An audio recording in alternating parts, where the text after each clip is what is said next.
Hello my friends, welcome to my YouTube channel. अगर आप लोगों को मेरी स्टोरी चैनल की स्टोरी पसंद है तो लाइक से सब्सक्राइब जरूर से जरूर करना। मैं आज आपको बहुत ही एक सच्ची घटना आप लोगों के सामने पेश करना चाहती हूँ। ये एक मेरे भाई हैं जिनके साथ ये इंसिडेंट हो चुका है। मैं उनका नाम शेयर नहीं कर सकती, वो भी ऐसे में यूट्यूबर ही हैं, बट वो हॉरर स्टोरी नहीं बोलते। एक बार की बात है, वो तब करीब करीब क्लास 5 में पढ़ा करते थे।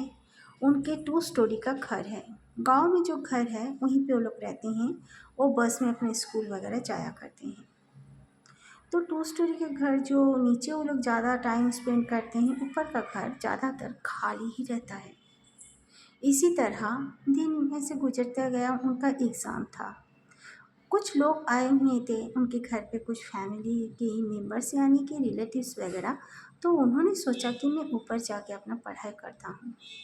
जब वो ऊपर जाकर पढ़ाई करने लगे, उनको बार बार लग रहा था कि उनके पीछे आके कोई खड़ा हो रहा है, या तो जैसे वहाँ पे कुछ एक कपड़ा का उन लोग का जो रहता है ना, जस्ट कपड़े रखने का ड्रॉयर वगैरह, जैसे कोई धीरे धीरे उसे ओपन कर रहा है और उसे क्लोज कर रहा है।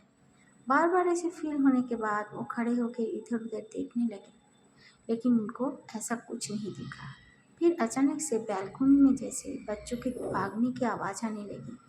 उन्होंने जब खोल कर देखा बैल्कनी से अपना कमरे का दरवाज़ा, बैल्कनी को देखा तो कोई नहीं था। उनको काफ़ी घबराहट होने लगी। वो काफ़ी छोटे ही थे, 11-12 साल के ही तब थे। वो सोचे कि मैं नीचे चला जाता हूँ। ऐसे सोचकर उन्होंने अपना मुड़ा ही था, लेकिन अचानक से लाइट ऑफ हो गया। वो काफ़ी डर गए। उनके सामने लाइट का कुछ भी साधन नहीं था। वो ज़ोर ज़ोर से चिल्ला के अपने मम्मी को बुलाने लगे, तो लगा कोई आकर उनका हाथ पकड़ा है। वो पहले तो सोचे कि मम्मी आई है, लेकिन अंधेरे में कैसे आई, मम्मी कोई लाइट क्यों नहीं लाई। लेकिन फिर देखा तो हाथ काफ़ी ठंडा था। वो चौंक गए, वो डर गए।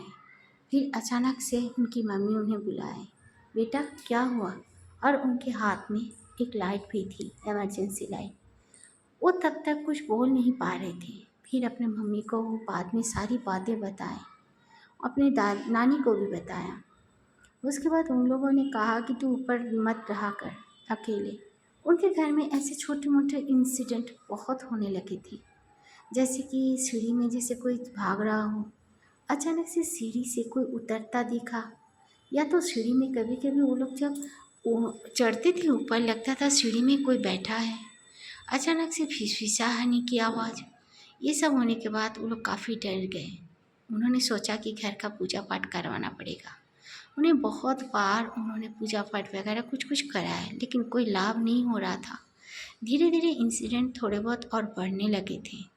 जैसे कोई कपड़ा इधर रखे हैं तो वो नीचे पड़ा हुआ है, जैसे जैसे होता है उस टाइप का कुछ कुछ होने लगा था उनके घर पर।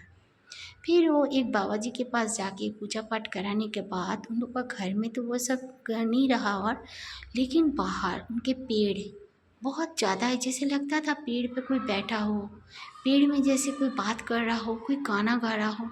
इस तरह उनके घर में अभी भी फील होता है। यहाँ तक कि वो जब अपना कैमरा में कभी लाइव वगैरह आते हैं, या तो उनका कभी कभार वो कुछ फ़ोटो वोटो खींचते हैं, कुछ करते हैं, तो लगता है जैसे कोई वाकई में इंसान का एक प्रतिबिंब जैसे आ जाता है। वो इस वजह से कोई भी उनका रात को छत में नहीं जाते हैं। बाय द वे ये भी बताती चलूँ, वो जो भाई हैं, वो भाई अपने नानी के साथ अकेले ही उस घर में रहते हैं। उनकी मम्मी उनके पापा के पास रहते हैं। कभी कभार वो अपने बेटे और माँ के पास आती है। वो भाई बताते हैं कि अभी भगवान के आशीर्वाद से बहुत कुछ ठीक तो है, लेकिन फिर भी बाहर कुछ तो ज़रूर है, लेकिन वो अभी भी है, पता नहीं वो कब जाएगा।